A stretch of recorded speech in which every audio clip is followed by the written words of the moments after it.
Some people believe wealth is measured in dollars, but what if the real currency of life is kindness? Benjamin Carter had spent years climbing the financial ladder, turning everything into a transaction, deals, negotiations, power plays. To him, the world was simple. You either took or got taken, but all of that changed on a scorching afternoon, stranded on the side of an empty road. His luxury car, a symbol of his success, sat useless with a flat tire. The heat bore down on him, his phone had no signal, and the world for the first time in years refused to bend to his will. That's when Marcus appeared, a young man with calloused hands and a quiet confidence, offering help without hesitation, without expecting anything in return. It was a simple act, changing a tire, but to Benjamin, it was something far greater. Why would someone give without taking? Why would someone help without demanding a price? The encounter haunted him, forcing him to question everything he thought he knew, and when he set out to find Marcus again, he had no idea that search would lead him to something far more valuable than money: purpose. Stay tuned, because this story might just change the way you see the world. And before we dive in, don't forget to subscribe. Has a small act of kindness ever changed your life? Benjamin Carter sat alone in his sleek silver Mercedes, the engine silent, the hot Kentucky sun bearing down on him. He tapped his fingers impatiently against the leather steering wheel, glancing at his phone for what felt like the 100th time. No signal, no roadside assistance, nothing. At 73, Benjamin was a man who had built his fortune through sharp business instincts and an unshakable belief that money solved most problems. But today, on this lonely stretch of road, his wealth was useless. He exhaled sharply, stepping out of the car. The heat pressed against him immediately, thick and unrelenting. He walked around to inspect the damage. The flat tire was bad, completely deflated. He could change it himself, but he hadn't touched a jack or a wrench in decades. Frustration bubbled inside him. He hated waiting. Then, in the distance, he saw movement. A young boy, maybe 13 or 14, walked along the side of the road. His sneakers were scuffed, his faded t-shirt slightly oversized. His posture was confident but relaxed, as if he had no reason to hurry. Benjamin straightened, watching as the boy approached. "Got a flat, sir?" the boy asked, his voice steady. Benjamin hesitated. Something about the kid's composure caught him off guard. He wasn't timid, nor did he seem overly eager, just assured. "Yeah," Benjamin admitted. "I was hoping to call for help, but my phone's got no service out here." The boy gave a small, knowing smile. "I can help with that," he said, already kneeling beside the tire. "My grandpa taught me how to change one last summer. You got a spare?" Benjamin gestured toward the trunk. The boy moved without hesitation, lifting the tools like he'd done this a dozen times before. As he worked, Benjamin watched, something unfamiliar stirring inside him. The boy's hands moved with quiet confidence, focused, efficient. There was no hesitation, no second guessing. For a man who had spent his life around people who only did things for a price, this was something new. And for the first time in a long while, Benjamin felt something he couldn't quite name. Benjamin stood silently, watching as the young boy worked. He had expected hesitation, maybe even some uncertainty, but Marcus moved with practiced ease. The wrench turned, the old tire came off, and within minutes, the new one was in place. When Marcus finally stood, wiping his hands on his jeans, he gave Benjamin a small nod. "All done." Benjamin reached for his wallet. It was second nature. Every service had a price. Every act of effort deserved payment. He pulled out a few bills and extended them toward Marcus. "Here," he said, "I really appreciate your help." But instead of taking the money, Marcus took a step back, shaking his head. "Thank you, sir, but I don't need anything," he said simply. "Just happy to help." Benjamin blinked. He wasn't sure what to say. People didn't just help, not without expecting something in return. Marcus gave him one last polite nod before turning away, his worn sneakers kicking up dust as he walked down the road. Benjamin stood there, still holding the money, watching as the boy's figure grew smaller. The encounter had left him unsettled, though he couldn't quite explain why. He slipped the cash back into his wallet and got into his car. As he drove, his thoughts kept drifting back to Marcus. There was something about the boy, something different, a quiet dignity, a self-assurance that had nothing to do with wealth or power. By the time Benjamin reached his sprawling estate, he felt strangely restless. His mansion, his wealth, his carefully curated life, it all felt a little less important, a little more hollow. That night, as he sat alone in his grand study, surrounded by expensive furniture and books he rarely read, the memory of Marcus lingered. The boy had nothing, at least by society's standards: worn-out clothes, dusty hands, a simple way of speaking. And yet, Benjamin had never seen someone so certain of who they were. He swirled his glass of scotch, staring at his untouched dinner. For the first time in years, something inside him whispered that maybe, just maybe, he had been measuring success all wrong. That night, Benjamin sat alone in his grand estate, the city skyline glowing through the floor-to-ceiling windows. The silence was thick, broken only by the distant hum of traffic and the soft ticking of the antique clock on his desk. His dinner, a perfectly seared steak with roasted asparagus, sat untouched beside a half-full glass of whiskey. But his mind wasn't in this room. It was on a quiet stretch of road where a boy in worn-out sneakers had changed his tire and walked away without asking for a thing. Benjamin had built his entire life on transactions. Deals, negotiations, favors exchanged, everything had a price. Yet Marcus, a kid with nothing to gain, had helped him without hesitation. No expectation, no angle, just kindness. The memory unsettled him. He had met thousands of people, business tycoons, lawyers, politicians. He had shaken hands with men who controlled fortunes and dictated markets, yet none of them had left him feeling the way this boy had. For the first time in years, Benjamin felt small. Leaning back in his chair, he ran a hand over his face. Was it guilt? Admiration? Something deeper? He couldn't tell. But what he did know was this: he needed to find Marcus, not to hand him money, not to offer him a favor like he would in business, but to understand, to see how a kid with so little could carry himself with such dignity, such certainty, when Benjamin, with all his wealth, felt more lost than ever. Setting down his glass, he stood up and walked to the window, his reflection staring back at him. Tomorrow, he would go back. He would find Marcus. And this time, he wouldn't just drive away. The next morning, Benjamin found himself unable to focus on work. His office, usually a sanctuary of control and order, felt stifling. The numbers on his screen blurred together, and the calls from clients irritated him. He knew what was bothering him, Marcus. By midday, he was back on the road, retracing the stretch of highway where he had been stranded. The heat was relentless, the pavement shimmering under the sun. He loosened his tie, rolling down the window for air as he scanned the sidewalks, the bus stops, the small mom-and-pop stores, anywhere the boy might be. Pulling into a gas station, he spotted an older man behind the counter, wiping his hands on a dirty rag. Benjamin stepped inside, the bell above the door jingling. "Excuse me," he said, leaning on the counter. "I'm looking for a young man, about 16, dark skin, short hair. He helped me out yesterday with a flat tire." The attendant studied him, his eyes narrowing in thought. "You talking about Marcus?" Benjamin felt a flicker of hope. "I think so. He didn't give me his last name, but he refused money after helping me." The old man chuckled. "Yep, that sounds like Marcus. Good kid, always helping folks, working odd jobs when he can. Lives over in Harlan with his mama." Benjamin's fingers tightened on the counter. He had expected this search to take longer, to lead to dead ends. Instead, Marcus had been right here all along, part of a community, not just some fleeting act of kindness on the road.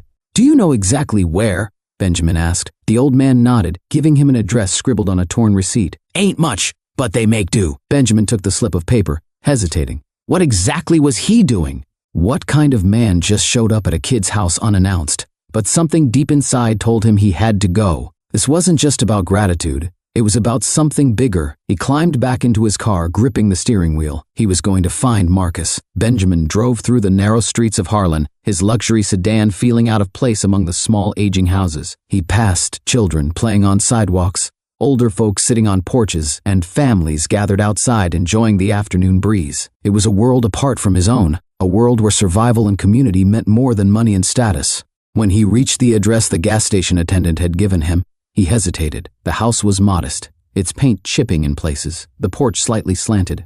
A few potted plants lined the steps, and despite the wear, the home had a warmth to it. He took a breath and knocked. A moment later, the door opened, revealing a woman in her late 40s. She had kind but tired eyes, her dark hair pulled back into a simple bun. "Yes?" she asked, her voice cautious. Benjamin straightened his posture. "Good afternoon, ma'am. My name is Benjamin Carter. Marcus helped me yesterday, when I was stranded with a flat tire." At the mention of Marcus, her expression softened. "Oh, you're the man from the highway?" Benjamin nodded. "Yes, ma'am. I just wanted to thank him properly." She studied him for a moment before stepping aside. "Well, come on in. I'm Angela, Marcus's mother." Inside, the house was small but well kept. The scent of home-cooked food lingered in the air. The furniture was old but arranged with care, and family photos lined the walls. There were signs of struggle, worn-out upholstery, a patched-up ceiling, but also pride. "Marcus ain't home yet," Angela said. motioning for him to sit. "He helps out at a neighbor's place after school, but he'll be back soon." Benjamin sat on the couch feeling oddly out of place. He wasn't used to being in homes like this. Wealthy associates, corporate offices, expensive restaurants, that was his world. But here, there was something different, something real. "Marcus told me about what happened," she said, pouring him a glass of water. "Said you tried to pay him and he wouldn't take it." Benjamin chuckled, shaking his head. "Yeah, I'm not used to people helping without expecting something in return." Angela smiled knowingly. "That's how I raised him. You do right because it's right, not because you get paid for it." Benjamin nodded, taking in her words. He glanced around, noticing small cracks in the walls, the leaky faucet dripping in the kitchen. This family deserved better. And for the first time in a long while, Benjamin felt the urge to do something, not as a business move, not for a deal, but because it was the right thing to do. As Benjamin sat in the modest living room, the sound of the front door opening caught his attention. Marcus walked in, wiping sweat from his forehead, his expression shifting to surprise when he saw Benjamin sitting there. "Mr. Carter?" Marcus asked, raising an eyebrow. Benjamin stood, offering a small smile. "Just Benjamin." "Your mother was kind enough to let me wait." Marcus glanced at his mother, who nodded with a knowing smile. Then she turned to the stove. "You might as well stay for dinner," she said. "Ain't nothing fancy, but we got enough to share." Benjamin hesitated. He couldn't remember the last time he'd sat down for a home-cooked meal with a family. His dinners were usually in high-end restaurants or catered at business meetings. But there was something in Angela's voice, a quiet generosity that left no room for pity, just genuine hospitality. "That sounds great," he said, surprising even himself. The small wooden table was set with mismatched plates, and the meal was simple: fried chicken, collard greens, cornbread, and mashed potatoes. But the aroma filled the house, making Benjamin realize how long it had been since he'd had something made with care instead of convenience. "You ain't gotta eat all proper," Marcus said with a smirk, noticing Benjamin's stiff posture. "Just dig in." Benjamin chuckled and took a bite. The flavors hit him instantly, rich, savory, comforting. "This is incredible, Angela," he said sincerely. She waved a hand. "Just a family recipe, nothing special," but to Benjamin, it was. As they ate, the conversation flowed naturally. Marcus talked about school, how he helped out with odd jobs in the neighborhood, how he wanted to do something bigger but wasn't sure what. Angela spoke about the struggles of raising 2 boys alone after her husband passed, how they made do with what they had, how they leaned on their community when times got tough. Benjamin listened, really listened. It was a world he'd never known, yet it had a strength and warmth that his own life lacked. "You work hard," Benjamin said, looking at Marcus. "Most kids your age aren't thinking about responsibilities the way you do." Marcus shrugged. "Ain't got much choice. Gotta step up where I can." Angela placed a gentle hand on her son's. "He's got big dreams, though," Marcus exhaled. "Maybe, but dreams don't pay bills." The words hit Benjamin harder than he expected. He had spent his life chasing success, money, power. But here was a kid with ambition, held back not by laziness or lack of drive, but by circumstances beyond his control. Benjamin set his fork down, an idea forming in his mind. Maybe dreams don't pay bills, but the right opportunities do. Marcus looked at him curiously, but Benjamin didn't say more. Not yet, because for the first time in a long time, he wasn't thinking about business. He was thinking about making a real difference. That night, as Benjamin drove back to his hotel, his mind raced. The dinner with Marcus and his mother had left a mark on him deeper than he'd expected. The warmth of their home, despite its struggles, felt more genuine than anything he'd experienced in years. And yet, he couldn't ignore the peeling paint on the walls, the water stains on the ceiling, the way the wind whistled through a cracked window frame. They weren't asking for help, but they needed it. The next morning, Benjamin made some calls. He had connections, resources, and the means to do something about it. But he knew one thing for sure: this couldn't feel like a handout. Marcus was too proud for that. Later that day, he pulled up to their house again. Marcus was outside fixing his bike, glancing up in surprise as Benjamin stepped out of his car. "You back again?" Marcus smirked, wiping his hands on his jeans. Benjamin nodded. "Yeah. I was thinking about something. Your house, it's got good bones, but it could use some work." Marcus's eyes narrowed slightly. "We managed just fine." "I know," Benjamin said carefully. "That's why I don't want to just throw money at it. I was thinking, I know some good contractors, reliable guys. Maybe they could use some extra hands, and you could learn something in the process." Marcus hesitated, glancing back at the house. "You mean me working with them?" "Yeah, you've already got a solid work ethic. Might as well pick up some skills while fixing up your own home, right?" Marcus's mother stepped onto the porch, arms crossed as she listened. Benjamin turned to her. "Angela, I don't want to offend you. She studied him for a moment, then sighed. "You're a persistent man, Benjamin Carter. I just see potential," he admitted. Angela glanced at Marcus. "It's your decision, baby." Marcus rubbed the back of his neck, then finally nodded. "All right, but only if I'm working for it." Benjamin smiled. "That's exactly what I had in mind." The next morning, a truck full of contractors arrived at Marcus's house. The workers, mostly older men with years of experience, stepped out, stretching and cracking jokes as they unloaded their tools. Marcus stood on the porch, watching with quiet curiosity. "All right, kid," one of the workers, a stocky man named Ray, called out. "You just gonna stand there or you want to learn something?" Marcus hesitated for only a second before stepping forward. "Yeah, what do I do?" Ray grinned and tossed him a measuring tape. "Start by measuring that window frame. Let's see if you know your numbers." Marcus quickly got to work, his hands steady, his mind sharp. He'd always been good with his hands, fixing things around the house, helping neighbors with odd jobs, but this was different. These men knew how to build, how to shape something broken into something whole. And for the first time, Marcus saw a future beyond just making ends meet. Benjamin watched from a distance, arms crossed, a satisfied smirk on his face. He had taken a chance on Marcus, and the kid was proving him right. By midday, Marcus was hauling lumber, hammering nails, and asking questions faster than the workers could answer. "You're a quick learner," Ray noted as Marcus wiped sweat from his forehead. "Ever think about doing this for real?" Marcus shrugged. "Didn't really think about it before, but yeah, I kinda like it." Benjamin stepped forward then. "You've got a talent, Marcus, and talent needs direction." Marcus looked at him, considering. "You mean like an actual job in this?" Benjamin nodded. "I know some people. If you're serious, I can help you get trained. Maybe even land a real apprenticeship." Marcus hesitated. This was a big step, but as he looked around, seeing the house transforming before his eyes, he felt something he hadn't before. Purpose. "Yeah," he said finally. "I think I'd like that." Benjamin smiled. "Then let's make it happen." As the days passed, Benjamin found himself spending more time at Marcus's house. At first, he had told himself it was just to check on the renovations to make sure his investment wasn't going to waste. But deep down, he knew that wasn't the real reason. Watching Marcus work alongside the contractors, asking questions, picking up skills faster than men twice his age, stirred something in Benjamin, something he hadn't felt in years. He had spent his life chasing success, turning every opportunity into a business deal, every connection into profit. But this wasn't about money. This was about potential. One afternoon, as Marcus wiped his hands on his jeans after finishing a section of drywall, Benjamin leaned against his car, deep in thought. "You ever think about what's next?" he asked. Marcus frowned. "Next? Yeah, after this house is done. After you learn everything these guys can teach you, where do you see yourself?" Marcus shrugged.